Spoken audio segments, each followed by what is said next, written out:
दोस्तों ये मूवी आधारित है एक फैमिली के ऊपर जो कि आइसोलेशन में रह रहे हैं। इनको इस बात का डर है कि अगर ये लोग दायरे से बाहर जाएंगे तो ये लोग मार जाएंगे।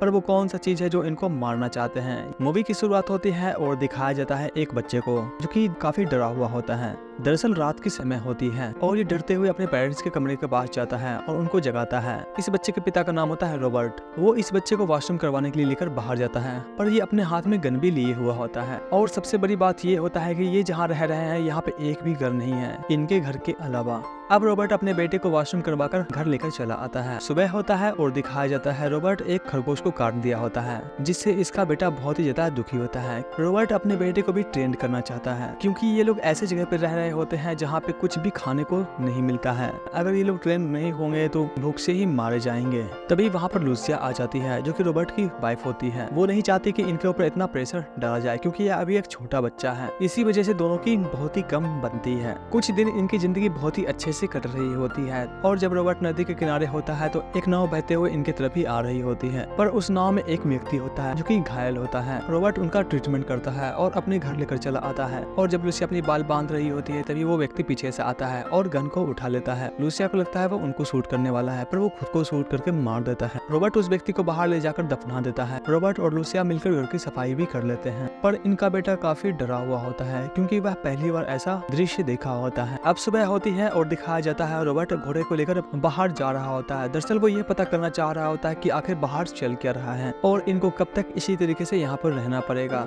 अब हम देखते हैं रॉबर्ट चला जाता है, पर उनका बेटा एक दायरे के पास जाकर रुक जाता है जहाँ पर दो खंबे होते हैं। अब हम देखते हैं लूसिया और उनका बेटा ही इस घर में बचा होता है, पर उनको रॉबर्ट की बहुत याद भी आ रही होती है और ये दोनों अपनी जिंदगी जीने के लिए वो सारा काम किया करते हैं जिनसे इनको भूखा ना रहना पड़े और इसी तरीके से इनकी जिंदगी कटने लगती है। अब एक दिन देखते हैं लूसिया का बेटा सो रहा होता है, तभी उसके पास एक लड़की आती है और वो उस लड़के को दरवाजे की तरफ इशारा करने लगती है और दरवाजा अपने आप ही खुलने लगता है। तभी वो लड़का जाकर दरवाजे को बंद कर देता है और जब लड़का खिड़की से झांकता है तो देखता है कि वो लड़की जमीन पे पड़ी हुई होती है जो बताती है वो आ रहा है। अब कौन आ रहा है ये तो आगे ही पता चलने वाला है। अब एक रात बारिश हो रही होती है और लूसिया को बाहर कुछ दिखता है और वो उस पर अपनी गन से फायर करने लगती है। लूसिया को लगता है वो इनके पास आ रहा है, इसीलिए वह बाहर निकल जाती है और वो उस दाना पर फायर करने लगती है। पर लूसिया का बेटा काफी घबरा जाता है और वो अपनी माँ को आवाज देने लगता है। तभी हम देखते हैं लूसिया को जो कि वापस चली आती है क्योंकि इनको बाहर कुछ भी नहीं दिखता है। दरअसल अकेलापन उनके दिमाग पर हावी होने लगता है जिसकी वजह से वह ये सब सोचती रहती है। अब देखते हैं सुबह हो जाती है और जो लकड़ी का खंबा होता है उनके खिड़की के पास चला आता है और उनके सारे फसल भी बर्बाद हो चुके होते हैं। पर लूसिया फिर से उस खंबे को वहां लगाकर वापस घर चली आती है और खरगोश को पकाकर खाती है। अब हम देखते हैं लूसिया अपने बेटे को खाना खिलाना चाहती थी पर वो खाना नहीं खाना चाहता था। तभी वो अपने बेटे पर गन पॉइंट कर लेती है और उसी समय उनको एक दानव दिखता है, पर अचानक से कपड़ा उड़ने लगता है। और जब एक रात ये लोग घर में होते हैं तभी इनको बाहर से किसी चीज की होने की एहसास होती है और जब ये बाहर जाती है तो देखते हैं कि इनका हस्बैंड का एक बैग होता है जो कि नीचे पड़ा हुआ होता है। तभी लूसिया का बेटा अपने पिता को ढूंढने के लिए बाहर चला जाता है और वो ढूंढते ढूंढते घर से काफी दूर पहुंच जाता है और इस पर उसको हकीकत में एक लंबी सी क्रीचर दिखती है और वो उसको देखकर काफी डर जाता है और घर भागकर चला आता है। अब हम देखते हैं लूसिया को जो कि अपने बेटे को ट्रेन करना चाहती थी। वो ये सिखा रही होती है कि किस तरीके से इंसान को मारा जाता है और कहाँ मारा जाता है जिससे उसकी जल्दी से मृत्यु हो जाए। अब हम देखते हैं लूसिया और उनका बेटा बाथटब में नहा रहे होते हैं। तभी लूसिया बहुत देर तक पानी के अंदर रह जाती है और उसका बेटा काफी डर जाता है और वो अपने माँ को बाहर निकालने लगता है। पर हम देखते हैं लूसिया बाहर निकल जाती है और वो कहती है मैं पानी के अंदर काफी देर तक रह सकती थी और दोनों नहाकर बाहर निकल जाते हैं। अब हम देखते हैं काफी टाइम बीत जाती है और लूसिया अपने आप को फांसी लगाकर मारना चाहती थी, पर उसका बेटा वहाँ पर चला आता है जो उसको बहुत ही मुश्किल से नीचे उतारता है और उसको पेट पर लेटा देता है, पर वो उसका दोनों हाथ बांध देता है ताकि वो अगले बार ऐसा ना कर पाए। दरअसल जब से रॉबर्ट मरा होता है तब से उसके दिमाग में बहुत ही गहरा असर पड़ा होता है जिसकी वजह से वो चिड़चिड़ी सी हो चुकी होती है और अजीब अजीब हरकतें भी करने लगती है। लड़के को लगता है उसके आसपास कोई चीज है, इसी वजह से वह अपने माँ का हाथ और पैर दोनों ही खोल देता है ताकि ये खुद को उस चीज से बचा पाए। सीन आगे शिफ्ट होता है जहाँ दिखाया जाता है लूसिया अपने बेटे को बाहर कर देती है और अंदर से गेट बंद कर लेती है क्योंकि इनको पता होता है कि वो दानव अंदर आ चुका है। पर लूसिया का बेटा काफी घबरा जाता है और वो दरवाजा को तोड़ने लगता है और जब वो अंदर जाता है तो देखता है उसकी माँ बहुत ही ज्यादा जख्मी पड़ी हुई है और तभी उसको एक दानव दिखता है। पहले तो वो काफी डर जाता है पर वो अपने माँ को घायल देखकर वो काफी गुस्सा हो जाता है और गन निकालकर उस दानव को शूट कर देता है और घर में आग लगाकर अपने माँ को बाहर लेकर चला आता है और बग्घी में लेकर वो एक नदी के किनारे चला जाता है और जब अपने माँ को पानी पिलाता है तो देखता है वह मर चुकी होती है। वो अपने माँ को पानी में बहा देता है और वो अपनी जिंदगी के सफर के लिए निकल जाता है और मूवी का अंत भी यहीं पे होता है। वीडियो अच्छा लगा हो तो एक्सप्लेनर बाबा को सब्सक्राइब करें।